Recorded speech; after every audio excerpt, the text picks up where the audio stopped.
Dick Grayson, the original Robin. Before there were many Robins, there was only one, Dick Grayson the first. His story starts in Detective Comics number 38, 1940, when something terrible happened to the Flying Graysons, a family of circus acrobats. His parents were killed during their show by bad men who wanted money. Bruce Wayne, sitting in the crowd, saw his own sad past in the boy and decided to help him in a way he wished someone had helped him. Bruce took Dick in and trained him, not just to fight bad guys, but to turn his pain into purpose. That's how Robin was born, not just as Batman's helper, but as his balance. Dick brought light to Batman's darkness. He told jokes, questioned Bruce's ways, and showed Gotham that heroes could still smile. As time went on, Dick grew up. In The Brave and the Bold number 54 in 1964, he became the first leader of the Teen Titans, showing he didn't need Batman to be his own hero. But living in Batman's shadow wasn't easy. Their bond started to break as Dick wanted his own life. That moment came in Tales of the Teen Titans number 44 in 1984, when he stopped being Robin and became Nightwing, a hero of his own making. He stood for something no other Robin did: growth. He wasn't driven by pain or anger, but by choice. The first Robin became Batman's greatest success story, proof that Bruce Wayne's mission could create hope, not just vengeance. Jason Todd was never supposed to be a Robin. He was a street kid, angry, wild, and lost. First seen in Batman number 357 in 1983.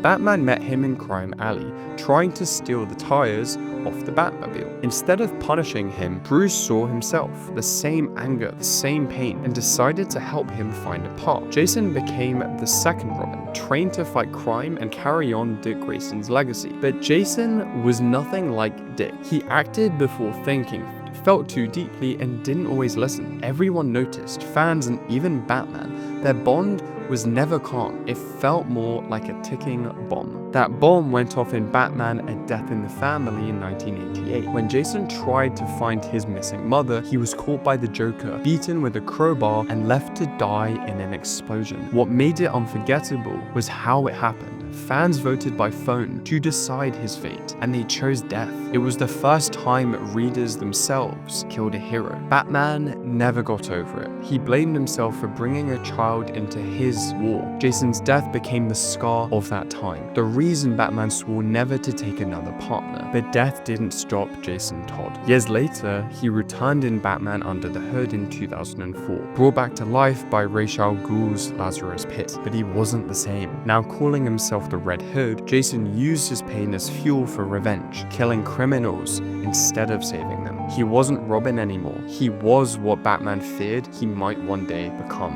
a symbol of everything broken in Gotham's story. Tim Drake, the Detective Robin. Tim Drake didn't become Robin because of sadness, he became one because of his smarts. First seen in Batman number 436 in 1989, Tim was just a kid who once watched the Flying Graysons perform. Years later, he noticed that Robin moved exactly like Dick Grayson used to in the circus. That's when Tim made a discovery no one else did. Robin was Dick Grayson and Batman was Bruce Wayne. Unlike the others, Tim didn't need saving, he figured Batman out. After Jason Todd's death, Bruce grew darker, angrier, and almost out of control. Tim saw that and believed Batman needed Robin just as much as Gotham needed Batman, so he confronted Bruce, not to be a sidekick, but to bring back balance. At first, Bruce said no, but after Tim proved himself in A Lonely Place of Dying in 1989, he became the third Robin, the first to truly earn the title. He wasn't driven by revenge or pain, but by logic and purpose. Tim was the thinker among fighters, a planner, a hacker, and a detective who sometimes even outsmarted Bruce. Over time, Tim grew beyond Robin. After Batman's death in Final Crisis in 2008, he refused to believe Bruce was really gone. He took the name Red Robin and traveled the world to find him, and he did. His determination literally brought Batman back. Tim Drake stands for the smart side of heroism, logic over emotion. He's the Robin who didn't walk behind Batman, but beside him, the one who proved that to be Batman's equal, you don't need pain, you just need belief. Damian Wayne. What if Batman had a son, not born from love, but from legacy? That's Damian Wayne, the most dangerous Robin ever. First seen in Batman number 655 by Grant Morrison. Damian is the real son of Bruce Wayne and Talia al Ghul, daughter of Ra's al Ghul, the leader of the League of Assassins. Unlike the other Robins, Damian didn't grow up in Gotham. He was raised for battle, trained from birth by assassins to be a perfect killer. When Talia finally revealed him to Bruce, she gave him the hardest challenge of his life, a son he never knew about, one trained to kill and certain he was better than everyone. At first, Damian was proud and cruel. He didn't follow Batman's one rule, no killing. In Batman and Son in 2006, he even cut off a villain's head and claimed the Robin title without permission. But under Bruce's and later Dick Grayson's guidance, Damian began to change. For the first time, he had to learn what it meant to be human, not a weapon. Over time, Damian became one of DC's most complex heroes. In Batman Incorporated number 8, his growth reached its height when he gave his life to save others, dying as a true hero. Later brought back, he kept struggling between his assassin past and his father's moral code. Damian's story isn't about being the best Robin, it's about earning the right to be one. He proves that even those born in darkness can still choose the light. And yet, not every Robin got that chance, because the next one never truly had the time to prove herself. Stephanie Brown. She wasn't born into greatness and she wasn't trained by assassins. Stephanie Brown became Robin because she refused to be forgotten.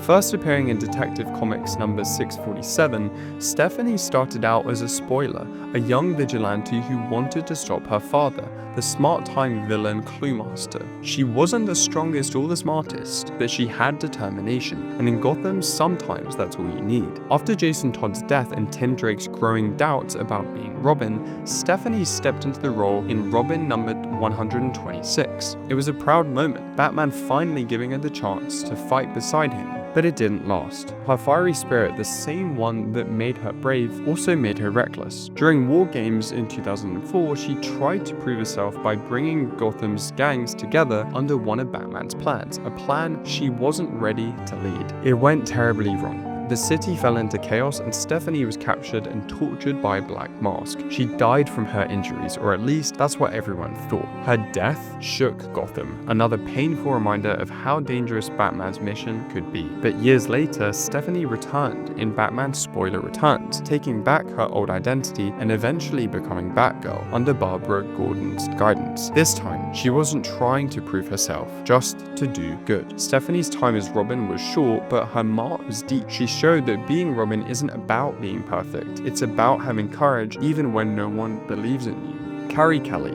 When Batman's no longer a symbol of strength, but a man barely holding on, a new kind of Robin emerges. That's the story of Carrie Kelly, the Robin from The Dark Knight Returns, Frank Miller's dark and powerful tale to change Batman forever. In this bleak future, Gotham is falling apart. Batman had gone for 10 years, weighed down by guilt and age. Crime has taken over and the city has lost its hope, until a 13-year-old girl decides to bring the legend back. Carrie Kelly wasn't trained by Bruce. She had no gadgets, no help, not even permission. After Batman saves her from a gang attack, she becomes inspired by him. Wearing a homemade costume and armed with a slingshot, she jumps into action. Bold, brave, and unstoppable. Her first heroic act, she saves Batman's life. When he's nearly beaten by the mutant leader, Carrie jumps in, distracting the monster just long enough for Bruce to fight back. That one moment earned her place at his side. Unlike the other Robins, Carrie isn't shaped by loss. She's shaped by fate. She brings kindness and light back to a world that's forgotten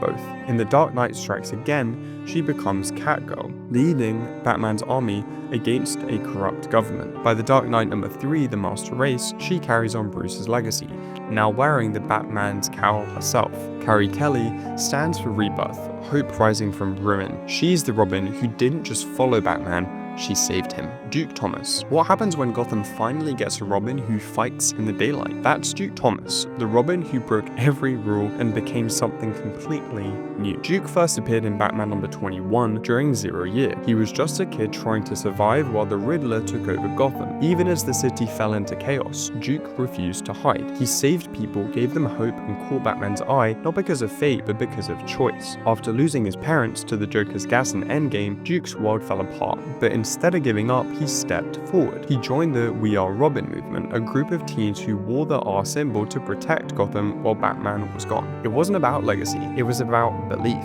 the idea that anyone could stand for justice. Impressed by his bravery, Bruce Wayne trained Duke himself, but instead of making him another Robin, he gave him a new name, the Signal. Unlike the others who worked in the shadows, Duke fought in the light. His mission was to protect Gotham during the day, doing what Batman couldn't. He also discovered metahuman powers, the ability to see and control light patterns, letting him sense danger and fight with incredible awareness. In Batman and the Signal, Duke truly steps into his own story, leading, learning, and redefining what it means to guard Gotham. He's not Batman's replacement, he's Gotham's next step, proof that the symbol can grow, change, and outshine the darkness. From Dick to Damian, every Robin carried Batman's burden, but Duke Thomas, he carried his hope, glowing brightest where the shadows end. If you enjoyed this breakdown, hit like and subscribe so you don't miss the next one, and tell us which story to cover next. Every Flash ever, or every version of Joker. Your idea might just be our next deep dive. Thanks so much.